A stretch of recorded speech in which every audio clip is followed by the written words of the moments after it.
Assalamu alaikum, everybody. Peace be upon you. Welcome. Thank you for joining us this evening. My name is Oussama Mezoui. I am the co founder and CEO here at Penny Appeal USA. And I'm joined today with Talha Ahmed, not a fancy title like yours, CEO of Penny Appeal Canada. Talha. Good to see you. Likewise, how are you? Good, alhamdulillah, very well. Thank you, everyone, for tuning in this evening. Welcome. This is really exciting for us. It's the first, we hope, of a series of internal conversations aimed at demystifying the nonprofit sector for volunteers, for donors, for those potentially looking for a career in the nonprofit world. We'll be having these conversations once a month on the last Thursday of every month across the border with our colleagues in Canada, talking informally in an unplanned way about a whole range of topics and issues that we often deal with as CEOs of a non-profit organization. You'll be hearing not just from us as CEOs in the next few months, but you'll be hearing from our departmental heads, our team members working on programs, marketing, fundraising, communications, operations. And hopefully, if you follow the series on the last Thursday of every month, inshallah, God willing, you'll be able to learn a lot more about the work we do, how we do it, why we do it, and also an opportunity for you to ask questions. So please do ask questions, and every month we'll do our best to answer them. So this month it's myself and Talha across the border in Canada. So Talha, welcome. How are you? I'm good. How are you? Very well, very well. Let's get straight into it, Talha. Let's start with the beginning. Tell us a little bit about you and how you got into non-profit work. How did you get into the sector? What's your story? Yeah, I think like a lot of people, I didn't find this sector. I think the sector found me. For myself, I went through a personal crisis in 2013 where my older brother passed away. And when he did, I saw firsthand nothing that we worked for in this life we take with us. And that was a real eye opener for me. Just to do a lot more sadaqah, uh, give back to charity as much as possible. So this sector found me. I used to do a lot of volunteer work here and there. Um, had an experience in the program side in the charity space as well, coming up with different programs and kind of executing it at a volunteer level. But I think 2013 was really the eye opener for me, and I really started to study the space and see how others are running charity, how do they operate charity, and why do people donate to specific charities. And I didn't sort of those learnings kind of brought me to Penny Appeal Canada. But I think you have a much more compelling story as to how you got into this space. No, I'm not sure if that's true. I think, the fact that, may Allah have mercy on your brother, I mean, that's as compelling as you can get. For me, Talha, it was again unplanned. I didn't go to school for nonprofit management. I have an undergraduate degree in history. I then went to law school and graduated with a law degree. And through fate, met an individual who became a mentor of mine and really opened up the space for me and gave me an opportunity. And this was 13 years ago or so. And the rest is history. I started off as almost an assistant of a CEO, being his right hand man and kind of helping him with everything from strategy to making his tea, and it was exposed to all different facets of non-profit management. And so um, you know fell in love straight away. It became a calling, it became a mission and a lifestyle, and we're very, very privileged to do it. And so for me, again, it was unplanned. And after law school, I knew very quickly that the practice of law was not something for me in particular, for me personally, that excited me or that I felt energized or motivated by it. And again, I was very lucky, and alhamdulillah, to meet someone who really taught me the ropes and gave me an opportunity in this sector. What were you doing before nonprofit work? I was in the for-profit space, so I used to work in the financial industry, in the project management space. So I used to manage the HR portfolio for a Fortune 500 company. Uh, primarily focused in the Asian market. So Southeast Asia was really my portfolio that I used to manage, but it was more, business processes, technology upgrades, and things like that. So I went to school and had my undergrad degree in computer science. So that was really, you know, when I graduated, I went into the for-profit world. Great space to be in when you're young, have the drive.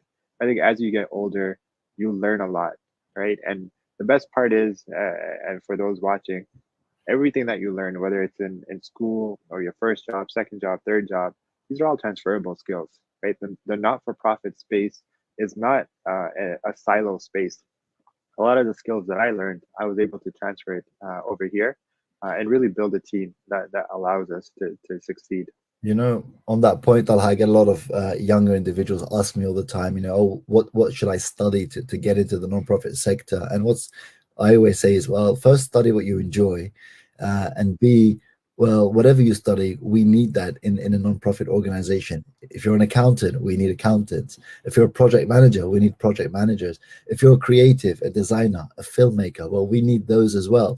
If you're a bookkeeper, if you're a copywriter, if you're an operations manager, an HR expert, whatever field you should, you want to follow and pursue, you should do it. And then, of course, you want to apply it for a nonprofit or in a nonprofit setting.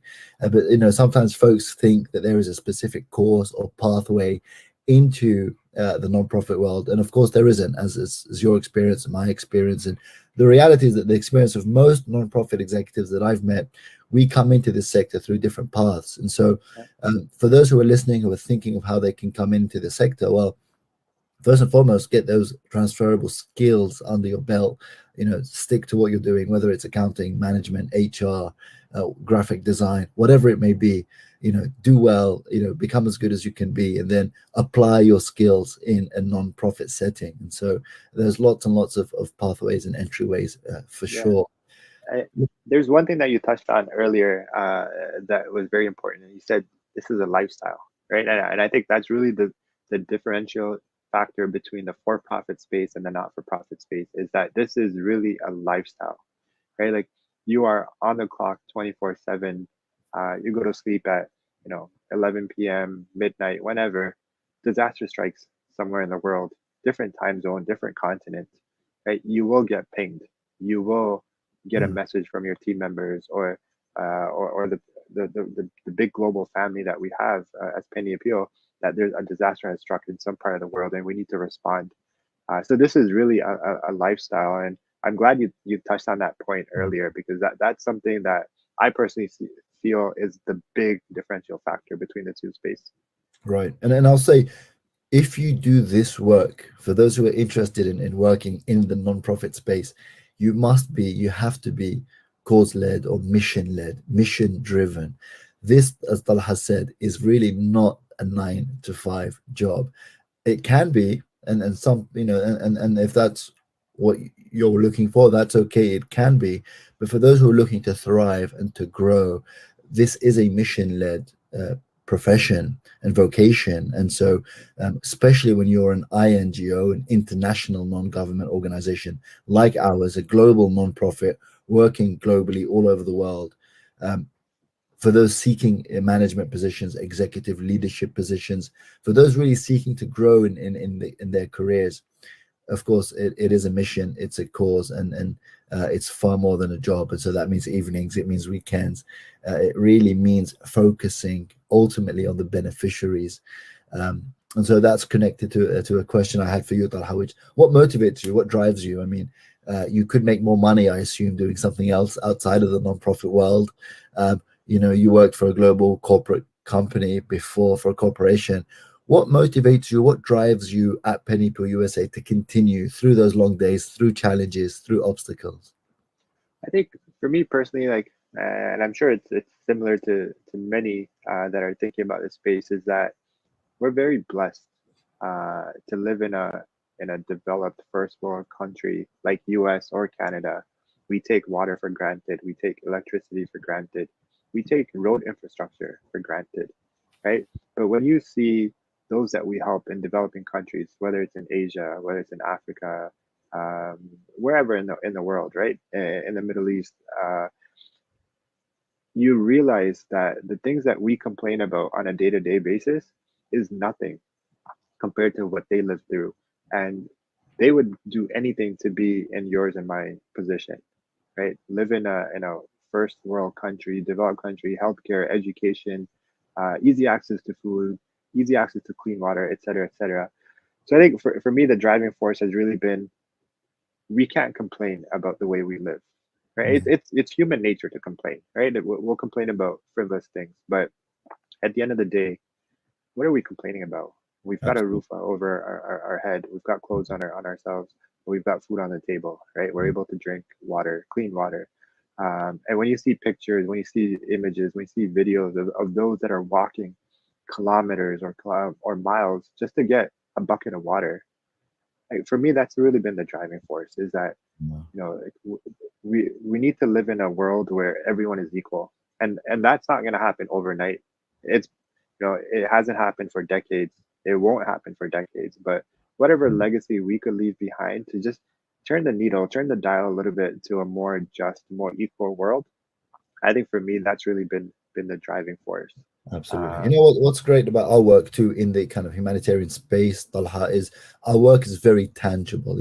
There are folks who commit their entire lives or yeah, careers to a cause that they will never see the fruits of. Whereas actually with us, the fruits are very tangible. We support children, women, and families in need. We see, we're providing food, we build schools, we provide healthcare access, we provide healthcare equipment and medicine in the field after a conflict. We've refurbished homes in Lebanon recently, for example, and you go to the field and you see very quickly the tangible impact, positive impact that you know the work that our donors make possible becomes reality. And I think that always keeps me going. It's very tangible, and you see the impacts. Let me ask you, Talha, what is the kind of genesis or the beginning of Penny Peel in Canada? What's the story of Penny Peel Canada? When did you launch, and what's the story? so I think before I answer that, obviously the U.S. office has been around longer. So I'm gonna ask you a two-part question. What does the name Penny Appeal mean? And then second, the genesis and the birth of Penny Appeal USA, because that really parachutes into why the Canadian office opened up. So Yeah, so of course, Penny Appeal as an organization began in the United Kingdom. We have a partner organization, Penny Appeal in the UK. They launched 11 years or so ago. Um, and I know at the time that a few of us in the US were thinking of launching a nonprofit organization. Based on our years of experience in the sector collectively, there were many things that we were looking to change, having worked for many years in especially Muslim-led or diaspora-led organizations. There were many things that we wanted to achieve and do. At the same time that we were thinking that and kind of having those conversations, Penny Appeal UK was looking to grow their global brand and to grow their global presence, and so coincided at the same time. And so we made a deal with Penny Appeal UK. We have a user license agreement to use the brand Penny Appeal. They helped us launch, gave us seed funding for a number of years to help us get off the ground and build out this organization here in the US. So that was back in 2016. We launched in July of 2016. And so this year, 2021, we are celebrating our 5-year anniversary. The idea of Penny Appeal is the idea that everybody can make an impact, right?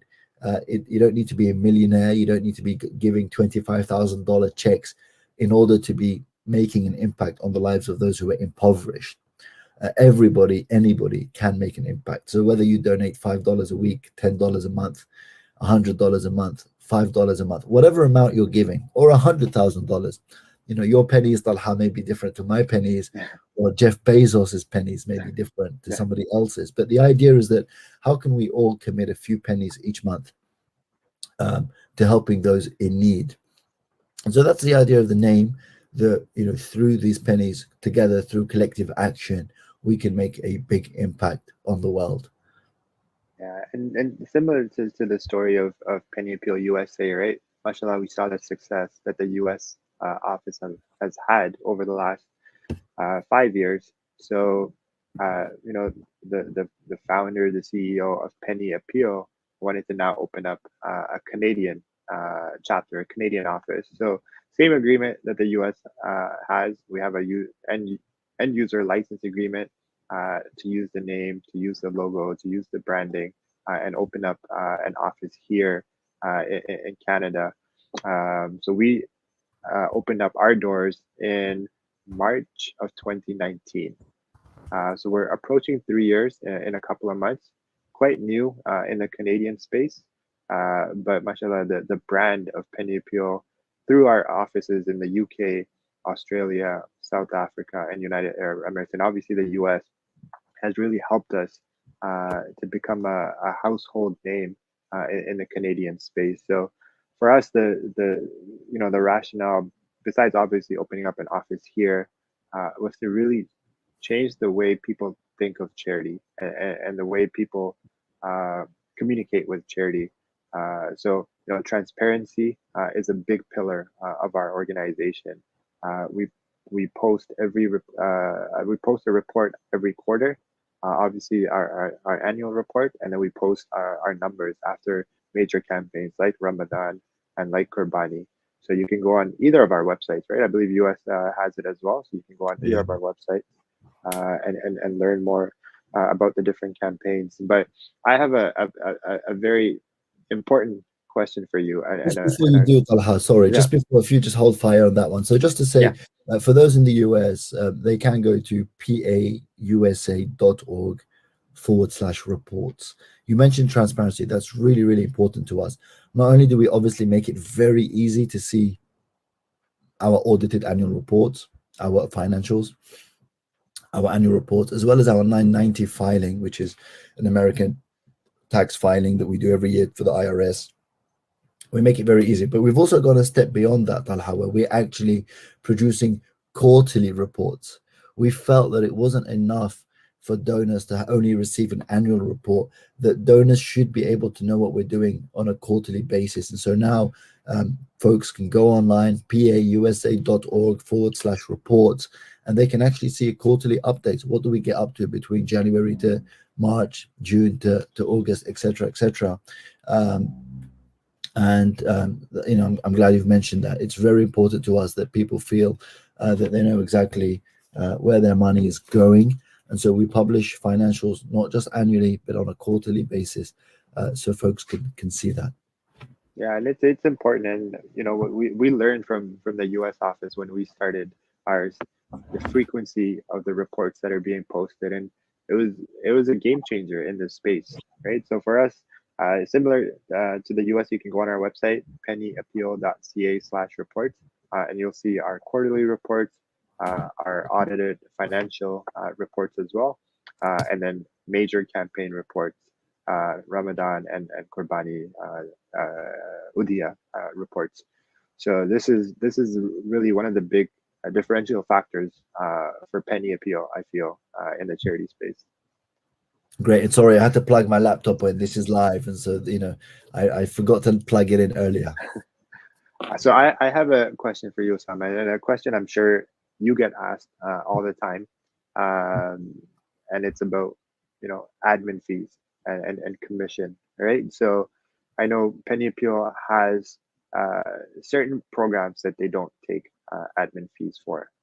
So the question for you, Oussama, is do you guys actually take 0% admin or commission on emergency responses, Qurbani, Zakat, and other funds, or do you take admin fee, which in my opinion is healthy for an organization, for an INGO to take admin fees? Great question. So we should clarify, Talha, first and foremost, the relationship between all the Penny Appeal offices, because the answer depends on the office. So first and foremost, it's important to say that Penny Appeal is a global brand. We are a global family. Talha mentioned earlier there is an office in the UK, there's an affiliate in Australia, South Africa, and we are a growing global entity. We are all independent in our respective territories. So in Canada, the Canadian entities, and a Canadian, the Penny Pool Canada is a Canadian entity. In the United States, Penny Pool USA is a 501c3 independent American nonprofit. Australia, they have their registration as well, etc., etc. So I think that's really important. That means that while we collaborate, we work closely together, we share resources, we share infrastructure at times, we pool our funds together where we can to make a bigger impact on programs. It also means that there are variances and differences. You'll see slight differences between the Canada office and the USA office, between the USA office and the Canada and the Australia office, for example, etc., etc. So some policies will apply to some affiliate offices and not to others. And so I think it's important that we caveat the conversation, by saying that as an introduction. On the issue of admin, it's the $1 billion question, really. And I think it's the most misunderstood aspect of what we do as nonprofits. So let's break it down a little bit in the time that we have. Admin costs are important. They are not a necessary evil, as some people may describe them. They're not something that we should be avoiding. This is not, everything I'm about to say is not Oussama Mezoui's opinion. This is based on the opinion of some of the biggest, largest organizations and institutions that study nonprofit management, umbrella groups, charity watchdogs, etc., and nonprofit regulators. The administrative fee that nonprofits take enables them to serve their mission. Ultimately, all nonprofits, why do we exist? We exist to serve a mission. For some, it's climate change. For others, it's animal welfare. For us as an organization, Penny Pill, we are fighting the injustice of poverty. In order for us to serve our mission, in order for us to help people in their hour of need, we need an organization that is healthy, that is sustainable, that is robust. And to do that, we need to pay people. We need to pay professionals. We need to pay experts. We have bills and utilities that we need to pay. This laptop that we're using today, Talha, this live streaming that we're using, this software, all of this costs money. And so admin empowers us to do the work that we do. It's not negative. It's not pejorative. And by spending on our infrastructure, we are ultimately able to provide a better program. We can have better programs, more robust, more sustainable programs by experts that serve our beneficiaries in a sustainable way. That means we need to study where the need is. Once we know where the need is, we have to study the impact of our work, short-term impact, long-term impact. All of this requires investment. That investment in overhead, whether it's flights, whether it's laptops, whether it's staff, whether it's an office space, all of that is covered through our overheads, what's known as overhead. Okay, so when you think of nonprofit finances, break it down into three pools. Well, in the American context, of course, there are three pools. There's fundraising costs, every dollar you spend to generate more money, right? If we have an event, we spend $20,000 on an event, that's a fundraising cost. Obviously, we hope to raise at least $100,000, $120,000, $130,000 on the back of that event. That's a fundraising investment. Second is program cost. How much is directly going into programs? And the third category is general management, which is also known as operations or admin. Okay. We in the US, we take admin. Okay. We collect all these funds and we take a percentage of admin to invest, which is why we've been able to grow. We grew from an organization that was non-existent in 2015 to an organization today that is at around $10 million revenue. And we've been able to help over 1 million individuals. The reason we've grown, the reason we've been able to build out this organization and our programs is because we've invested in the right staff, in the right technology, in the right mechanisms, in infrastructure. That costs money. Like I said, in the early years, we got that money from the UK and they invested in us in seed funding. But now we are, of course, taking administrative costs because it enables us and empowers us to do this really important work. So we take a percentage on all of our income. Now, there's two types of income in the US, and I believe this applies to Canada and elsewhere. There's restricted donations and unrestricted donations. And why am I saying this? We take our admin costs from unrestricted donations. And so when a donor chooses to restrict their donation, for example, to a country, Pakistan or Palestine, we have to spend the money in that country. That's a restricted cost, both legally and ethically. If a donor tells us, I want this money to build a school, that money has to go towards the building of a school. That's a restricted fund. Again, both ethically and legally, we spend 100% of that money on the program. Now, we also, of course, receive unrestricted funds where donors are giving us money because they believe in our mission, they believe in the cause, and they trust us to spend the money where it's most needed. Okay, that's some of the money. We take some of that percentage of that money and we invest it in overhead, we invest it in infrastructure and general management costs. Now, that cost changes every year. It depends on the life cycle of an organization. What do I mean? A startup organization has startup costs that a more established organization doesn't have.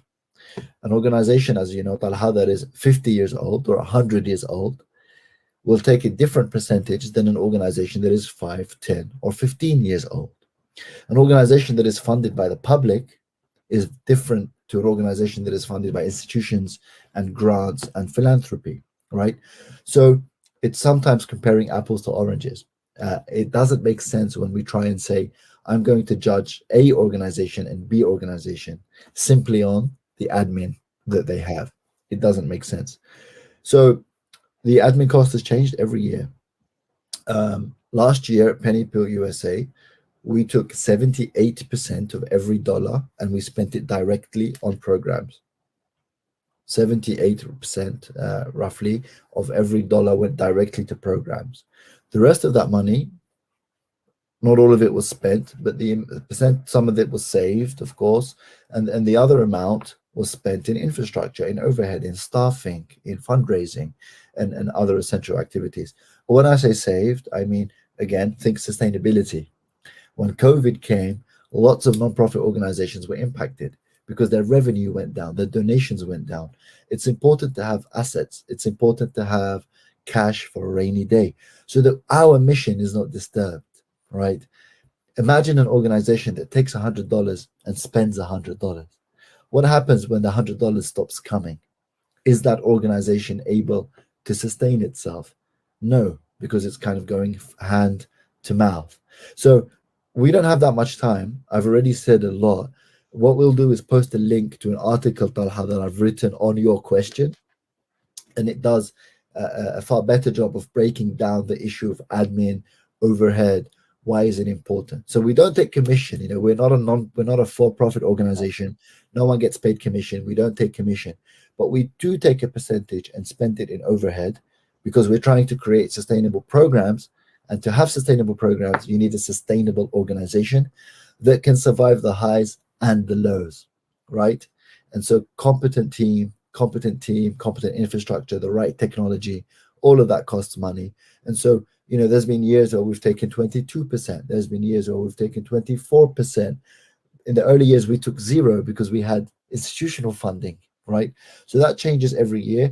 And that's why accountability, Talha, is really important. We show this to our donors. They can study the 990. They can study the audited account. They can study our reports. So that's a very long-winded way of answering your question, Talha. No, it's important, right? This is a big question that people have, and like you said, when people look at one charity versus another, they look at how much admin are they charging. I think, and this is probably not the best example, but how we can compare this in our day-to-day life is if you buy a new property, a condo, right? You're paying your mortgage, you're paying your property tax, but the one thing that's fluid for the first couple of years is your maintenance fee, right? If you have a swimming pool, if you have a gym, if you have different amenities, right? The first couple of years, the the um, the amenities does not sorry the maintenance fee doesn't have a set fee, right? That's always fluctuating. They're trying to figure out what is that right amount that we need to charge. So similar to a startup organization, depending on where you are in the life cycle of the organization, you charge that respective amount. So like yours 990, we have one in Canada called the T3010. which is what we file to the CRA, the Canadian Revenue Agency, available on our website as well as the government website. So I know you're going to share that link, that article that talks about overhead and admin, and I think I've read it. It's an important read, and I encourage everyone that's watching this to to do your research and read that article, because it's really well written, and it explains this in a lot more detail. What I'll say to donors too is that if you go on a website and you struggle to find an organization's tax returns, that should raise a red flag. You should be, through 2 or 3 clicks, able to access an organization's financials, audited returns, audited accounts, I apologize, audited accounts, tax returns, annual reports. All of that should be a maximum of 2 or 3 clicks away. So if an organization is making you dig deep and go through 15 tabs and get a binoculars out to find their financials, then that should raise a flag. And the 990 doesn't just show you overhead, it shows you an organization's cash revenue and their non-cash revenue. It shows you how much salary the executives like myself are making.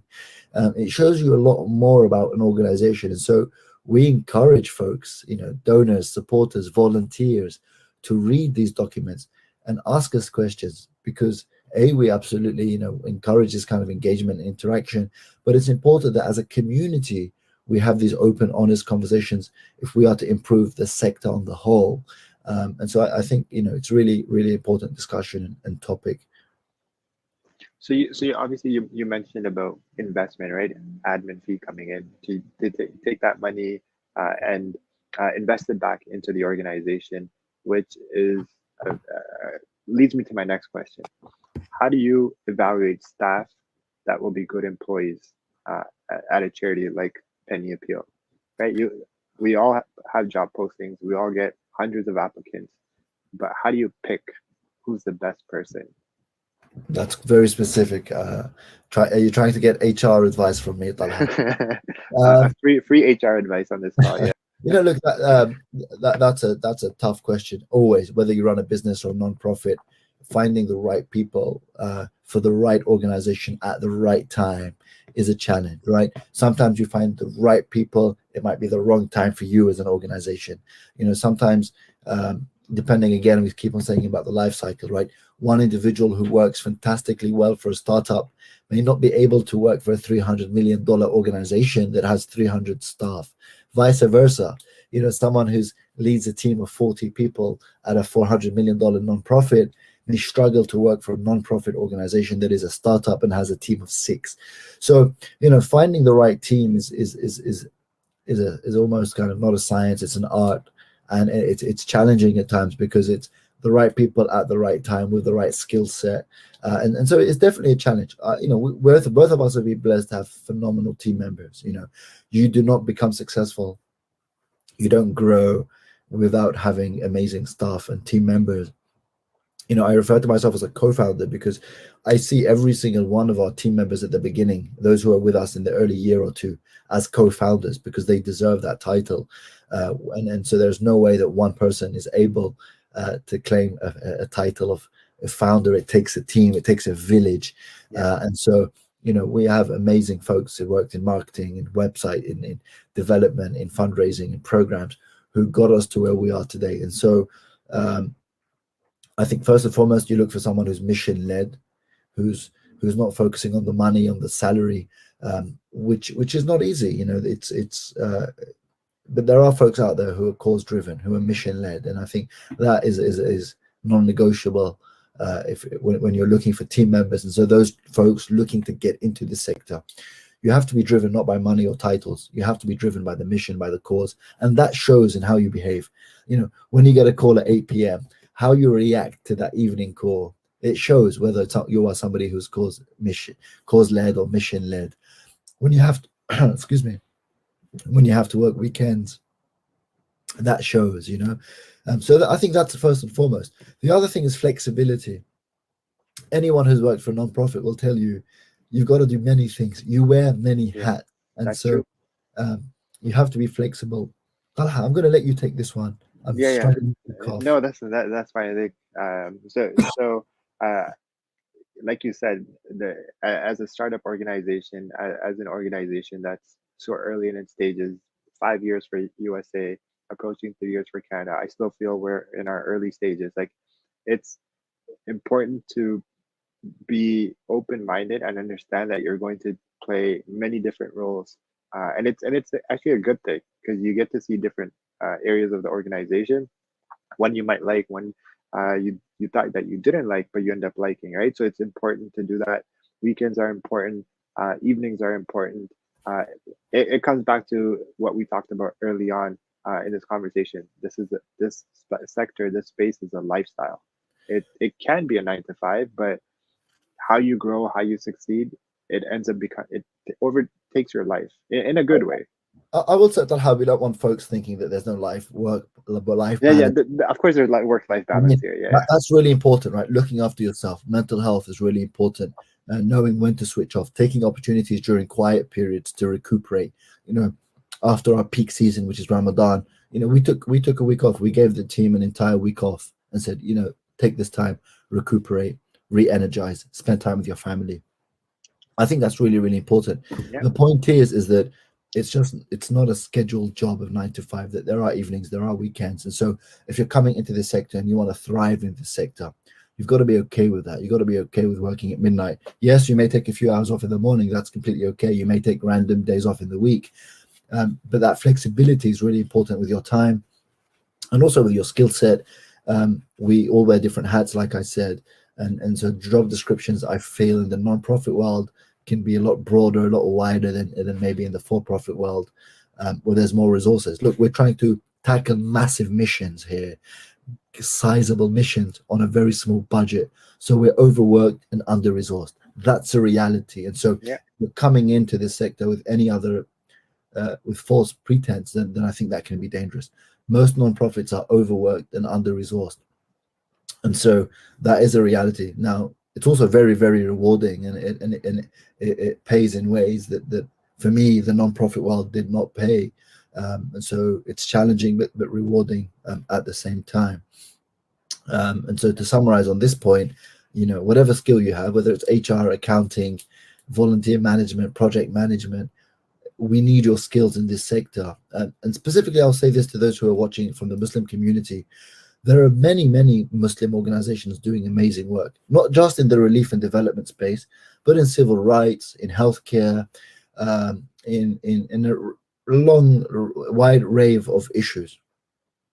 These organizations were often set up by first generation immigrants who did a phenomenal job of establishing these institutions. Some of these are mosques, social service organizations. We need a new generation to step up and take leadership of these organizations, right? And so we do want to encourage folks to see this as a career, and to see a long-term future in the nonprofit world. And part of these conversations, these informal conversations we'll be having on the last Thursday of every month, is to kind of, like I said, demystify the nonprofit sector, encourage people to ask questions, get engaged. It's a rewarding career, in many, many ways. And we need leadership when it comes to diaspora-led organizations or faith-based organizations. We as we think about the next 20, 30, 40 years, who are the individuals that are going to be leading these entities? It's really, really important that we encourage our viewers to seriously think about a career in this space. Yeah, and for those that are still uncertain if this is a space that they want to get into, you can join Team Orange, which is our volunteer-led arm at Penny Appeal, both USA, Canada, and other offices. And it's an opportunity to come and see firsthand the work that we're doing, the missions that we're tackling, like Oussama said, in our own domestic backyard, right? So whether it's in US, whether it's in Canada, um, the work that we're doing here is not very different to the work that we're doing overseas. Obviously, different issues overseas compared to what we're tackling here, but the planning, the research, the prep work, and the beneficiaries that we're helping, and then just constant communication with them, very similar, whether wherever you are in that part of the world. So for those that are in Canada, you can go on our website, pennyappeal.ca/jobs, for careers, for openings at Penny Appeal Canada, and then or you can go to pennyappeal.ca/Team Orange to join our volunteer arm. And Osama, if you want to share the link for the US. Yeah, I think there'll be some websites running It's a, okay, right now, perfect. and so the same applies. We're looking not we have a few positions open, so go on our website pausa.org/careers. We have a few vacancies that we're filling, but also we do look for interns, summer interns, winter interns. So Yeah. if you have a skill set, you may be in college right now, or you're thinking of a career change, whether you're a graphic designer, a filmmaker, a HR person, an office manager. If you have a skill set and you're trying to think about transitioning into this space, get in touch with us. Email us info@pausa.org, or Talha, info at Penny Appeal, pennyappeal.ca. pennyappeal.ca or Yeah. pausa.org, info@pausa.org, and get in touch. Say, I'm thinking of doing a summer internship, a winter internship. And it's also a great way to benefit others, to learn yourself. I think, Talha, we've got a few minutes left. Let's talk about the work itself. Ultimately, we exist to serve beneficiaries. We're having these conversations, but ultimately, why do we exist? Well, that's because there are people struggling right now with wars and conflict and natural disasters and socio-economic inequality. And that's why we exist, is to serve those folks in need. Right now, what are a few of the campaigns that are live that you are running in Canada right now? Yeah. So right now, and it's end of August, August 26th, today, when we're having this conversation, our active campaigns are obviously the ongoing issues that we see for our brothers and sisters in Palestine. So we've got an ongoing campaign to support those over there. We're rebuilding homes, rebuilding community infrastructure, whether it's schools, whether it's hospitals, et cetera, et cetera. Um, Unfortunately, the situation in Afghanistan has become a global crisis overnight, right? Like 20 years of work, and we won't go into the details and get into a side conversation about it, but 20 years of hard work to rebuild that country has now gone to waste. So this has become a massive, massive, probably one of the most important, one of the biggest global crises that we've seen in our time. So we've got an Mm. active campaign in Afghanistan as well. Let me ask you a India, bit about that. I know yeah. we've got a partner on the ground, and Penny Peel is on the ground through partners in Afghanistan. Talk to us. What are we doing? What services are we providing on the ground? So right now we're providing food emergency kits and shelter emergency kits as well. So those that have displaced, those that have left their homes, trying to make their way to the international airport to get a means out of the country, and now feel unsafe to return home. So there are refugee centers that have been built within the country itself. So our partners are on the ground providing support, providing aid to those individuals that don't feel for it to be safe for them to return home. Inshallah, things get better for them and they are able to. But right Yeah. now they're not. So we're providing support to those individuals. One of the challenges, Talha, again, part of the reason we want to have these conversations is to just folks to see some of the challenges that we face. So one of the worries right now is what happens to the banking system, because non-profits, obviously, we send money officially through banks. We're transferring funds to our partners on the ground, um, and we've been able to do that for many, many years now. What happens should banks be closed or the banking system be closed? And this is to do with international politics and the decision of international bodies, not just local parties in Afghanistan, but globally. What happens if the banking system collapses or is shut down? How do we get money in legally through a transparent way? So that there's lots of concern now about what the future holds. And of course, time will tell. It's too soon to predict anything. But the reality is that, for those who are watching and you want to help, we are on the ground. We're working with community organizations, local organizations in Afghanistan, and they are providing emergency shelter and food packs to families in need, IDPs, internally displaced people, on the ground. So if you want to help, what website should they visit, Talha? pennyappeal.ca. As soon as you land on our page, you'll see both campaigns that I talked about, and then the pausa.org. Right. And again, the individuals will land and see the different emergencies that we're responding to Right. at this time. We're also responding to Haiti. Obviously, Okay. a large catastrophic earthquake hit Haiti last week. over 1,000 or 2,000 people have lost their lives right now, and Haiti already was really suffering, one of the poorest nations in the world. So we have partners in Haiti, um, and that's why some folks may see our emails talking about our global emergency response fund. We often ask for money to the global emergency response fund so that we're able to respond quickly to a crisis when it hits. Instead of us having to wait to raise money before we can respond to Afghanistan or Haiti or these crises, we actually have a fund ready, available to go, so that we can make pre-commitments and so that we're able to respond very quickly. So those who are interested, of course, can visit the website underneath, either the Canadian website or the US website, and donate to the Emergency Response Fund if you're interested in helping people in really their hour of need. Um, let's talk a little bit about development. So when it comes to emergency response or humanitarian assistance and aid, there's Haiti, there's Afghanistan, there's Palestine, there's Lebanon. Of course, we've done a lot of work in Lebanon. I mean, it's again tragic what's happening on the ground inside Lebanon. They've run out of energy now. They're of fuel.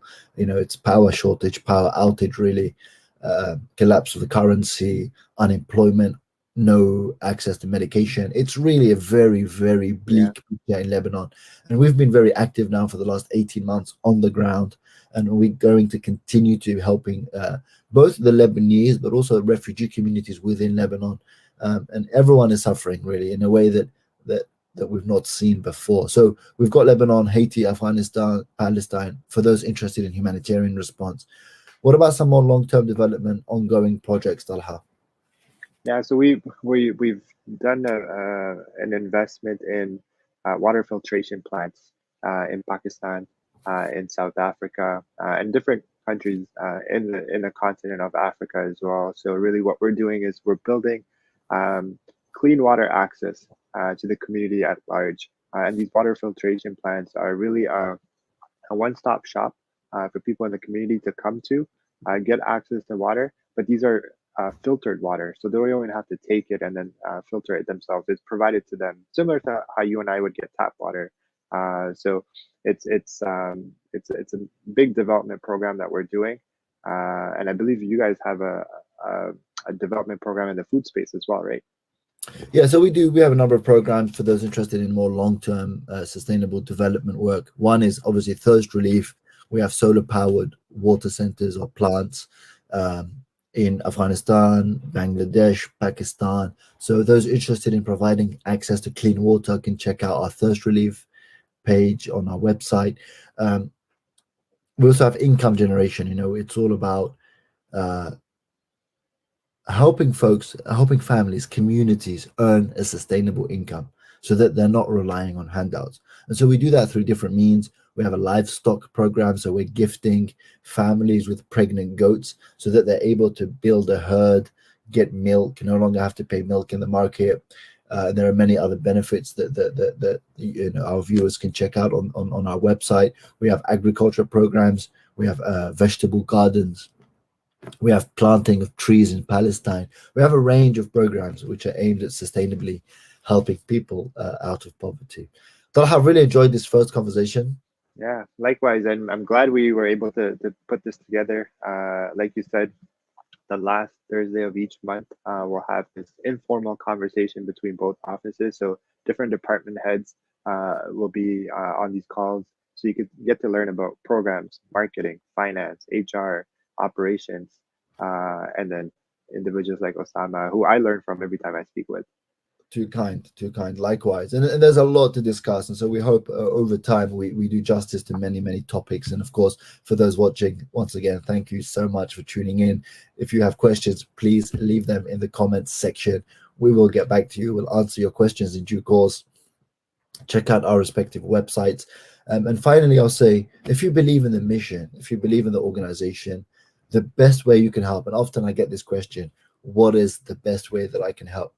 The best way that you can help is to donate a monthly amount every month on a reoccurring donation.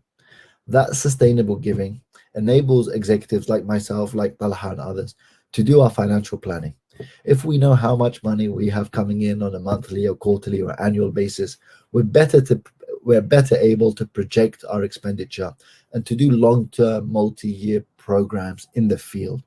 ultimately, the more we're able to plan, the better the quality of our programs. And so, for those interested, and if you support our mission, if you really believe in the work that we're doing, sign up. Whether it's $10 a month, $30 a month, $100 a month, or $10,000 a month. Like we said at the beginning, everyone has different notion. It's all relative of what pennies are.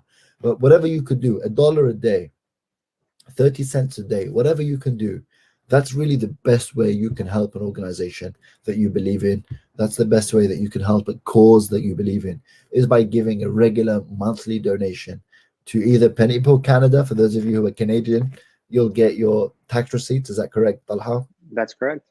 And the same, if you're in the United States, we'll issue a tax receipt. For those of you on this side of the border, we encourage you to visit our website, respective websites, inshallah, and make a monthly donation. So, Talha, thank you for your time. Good to see you. Thank you to our viewers. Tune in every last Thursday of the month, and join our informal conversations across the border. So, assalamu alaikum. Thank you and take care. Take care, everyone.